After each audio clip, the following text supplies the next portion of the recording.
in a couple episodes, I talked about my move and decluttering and how I went out east to see my children. So while I was in Vermont, I had the great pleasure of running the trail that I'm going to do on my race in October. Fantastic. Yes. Yeah, I thought so. I thought so.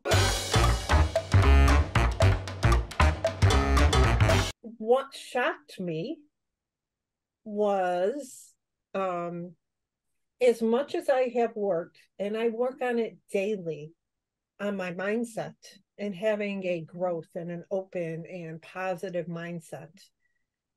I was in this middle of this trail and I had the worst mindset going. Like the mindset of I'm walking off the trail and I'm canceling the race. And I know the three of us work very hard and are very proud of our accomplishments, our mindset, our growth, and where we've come and how far we've come and everything we've done. We've even talked about this channel and how it just keeps growing. But at that moment, I literally had to like turn a switch and have a reset. Does this happen to you guys? For sure. Absolutely. And I'm glad it does. And why is that? Because I honestly believe that when we work on ourselves, it is you're never done. Like I don't think you ever get to a point where it's like, okay, well, this is now completed and I don't ever have to think about it again. I don't ever have to worry about being positive. I'm just going to stay positive forever. I think they coexist together in ourselves in order for us to grow.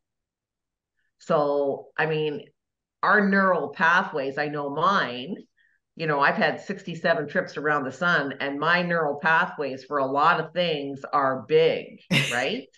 Big. They're deep. They're like, we're not talking just a roadway, we're talking gutters of thought, like I've thought the same thing over and over and over again, right? So for me, just to go, okay, well, I'm working on that gutter and I'm trying to fill it in. And while I am filling it in, it doesn't mean that it's going to go away.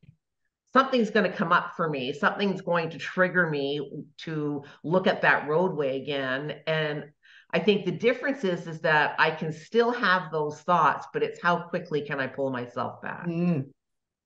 That's that I know is what is the bigger change for me. It's like, how far down am I walking down that gutter and starting that roadway? Or do I just start to walk down and go, oh, wait, been here before. This really isn't going to help me. I got to climb my way back out. Awesome. And that's exactly what I did, to be very honest with you. I took a moment, I stopped, a couple of the breathing exercises, a couple deep breaths, wonderful breathing exercises that Meg's taught me. And within 3 minutes, I was back on the trail. Yeah. I was back doing my climb. And I actually was not having a pleasant mantra in my head. Not a mean one. It was, I can't repeat the words I was saying to my negative thoughts. Let me go that way, because it was very unladylike and very marine. If you get my drift, the language I was using to my negative thoughts. So I was putting my negative thoughts into a place.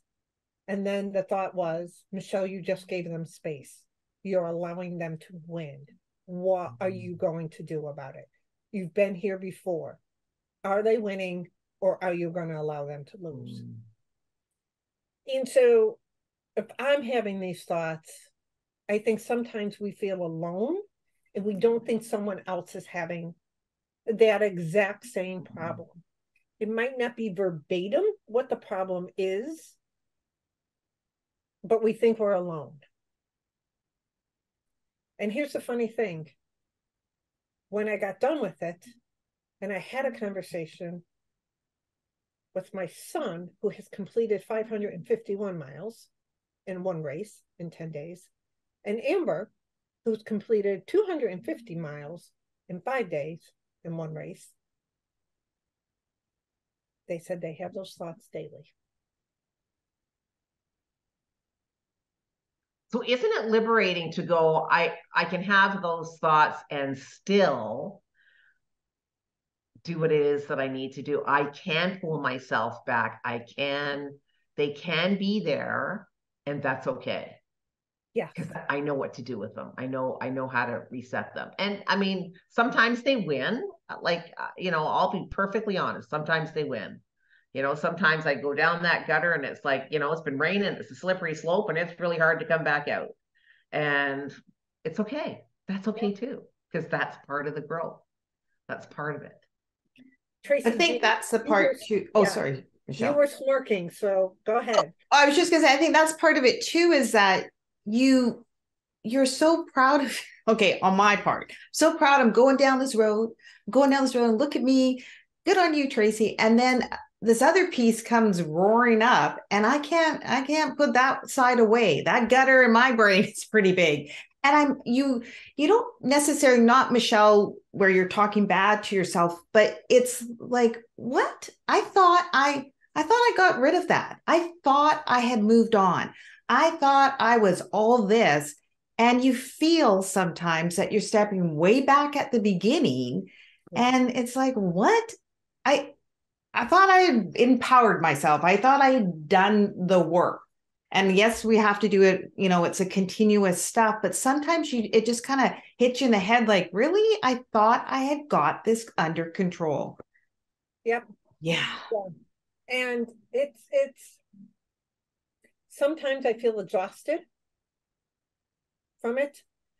Sometimes I get upset with it.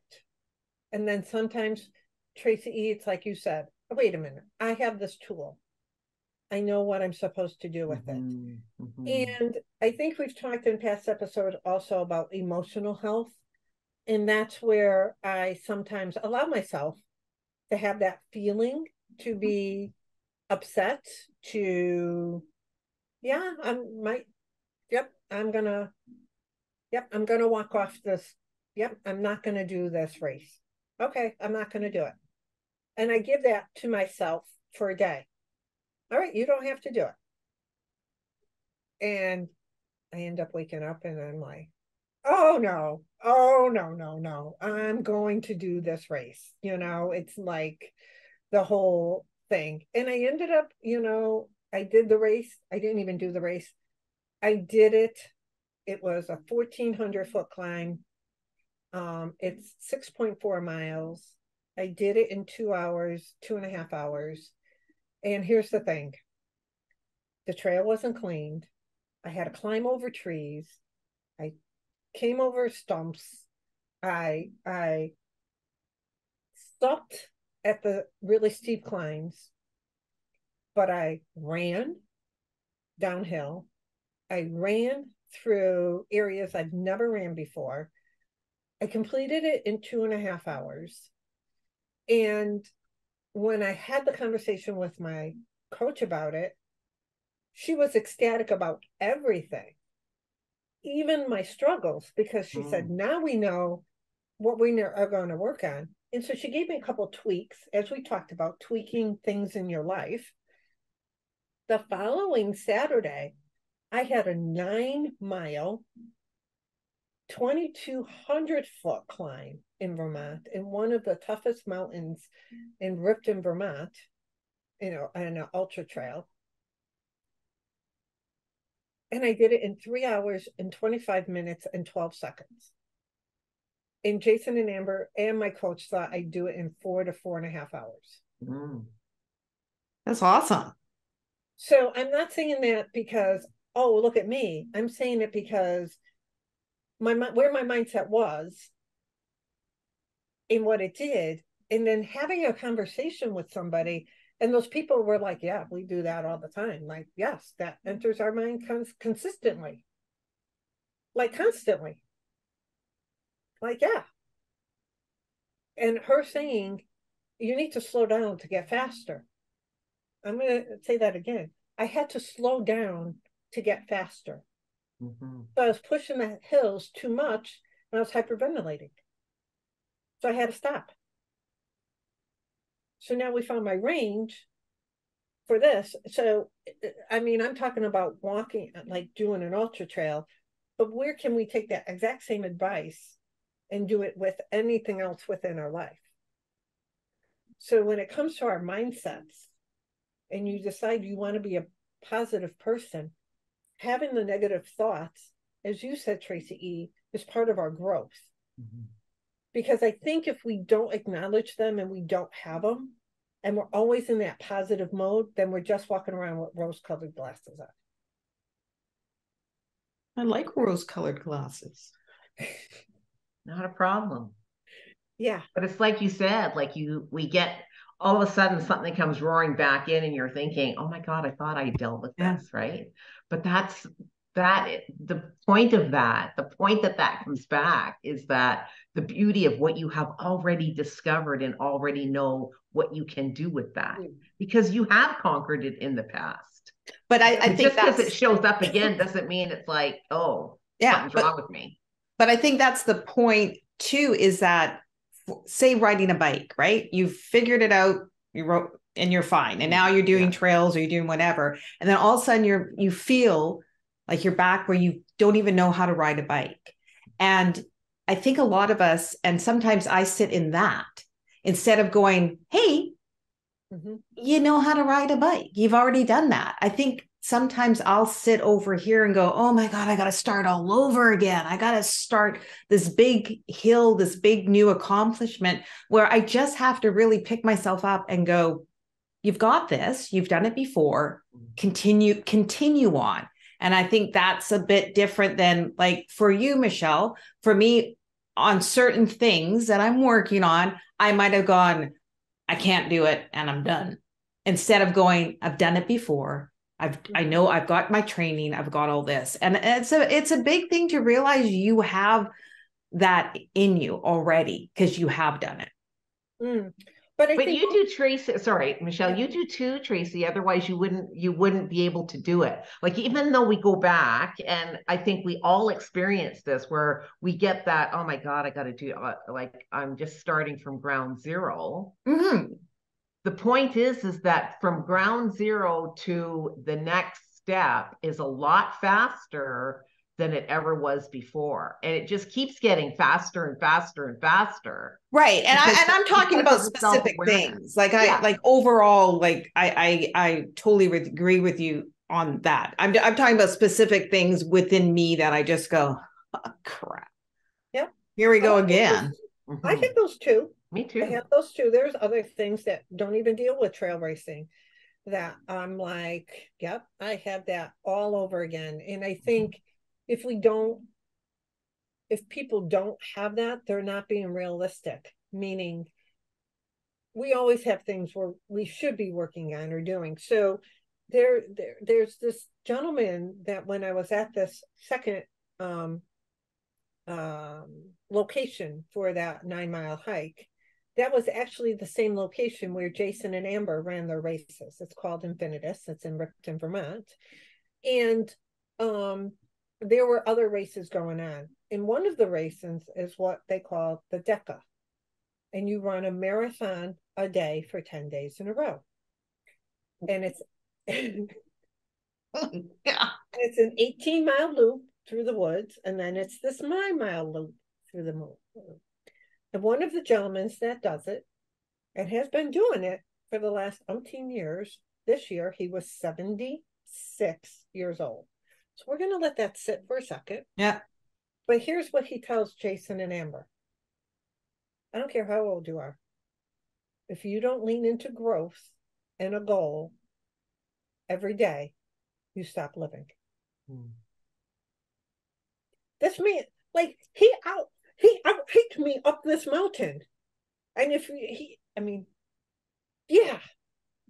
So everybody has something that they're working on, or a goal, or you have these doubts. Every single person does. And again, it's how we do. So like Tracy E said to you, Tracy G, yes, we sit in them. And yes, it's something that we're working on, that we keep hammering away at, and we sometimes keep getting knocked down on it. And it's like, darn it, I gotta start again. But we might be starting a little quicker on it. The starting again that counts. Yes. It's like Jason tells me all the time, I don't care how fast you go. Just put one foot in front of the other. Doesn't matter. I know, but sometimes you're just tired of getting knocked down. I know. You just want to go.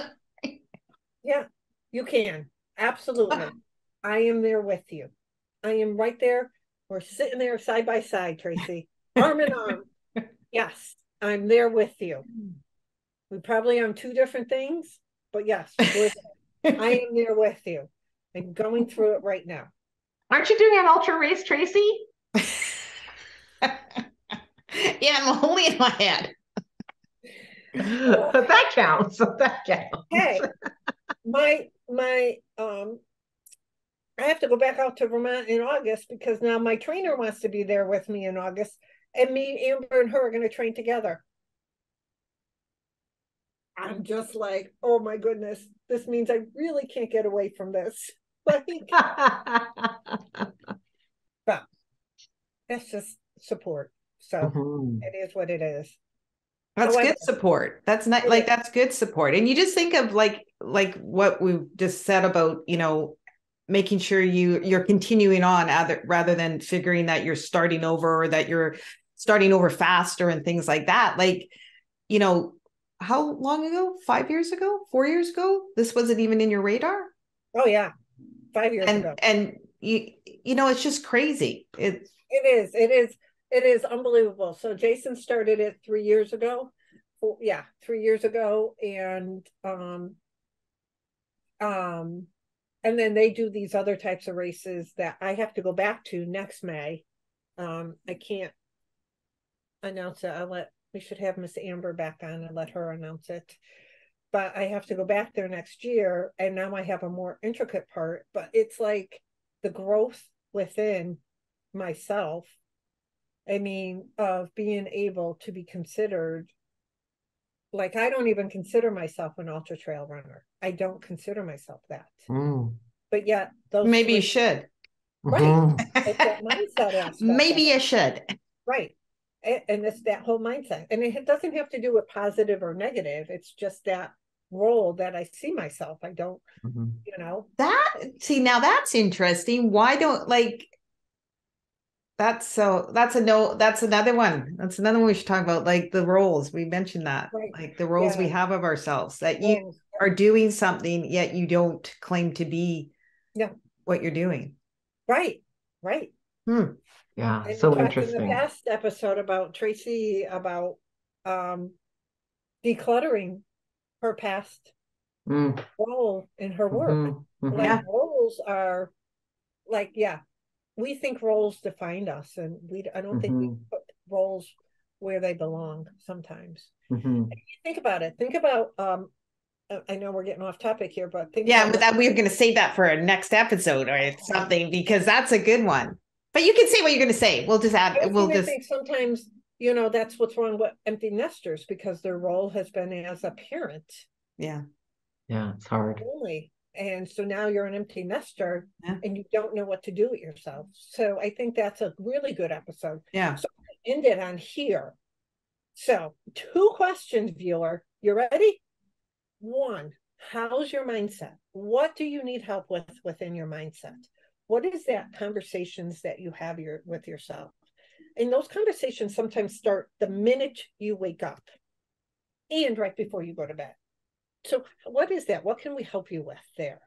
And second, what do you consider roles? Like, do you consider, if you were to describe yourself, would you describe yourself by the roles you have or by the person you are? And do you identify only with certain roles? Comment below and let us know, because that will help us in our episode on roles. Make sure you give us a like, and make sure that you share this with somebody that you think needs to hear it. Subscribe if you're not a subscriber already. And thank you to all our subscribers. We just get so excited. And don't forget to hit notifications. Until next time, have a great day. Thanks for watching, and we hope to see you as a regular member of our community.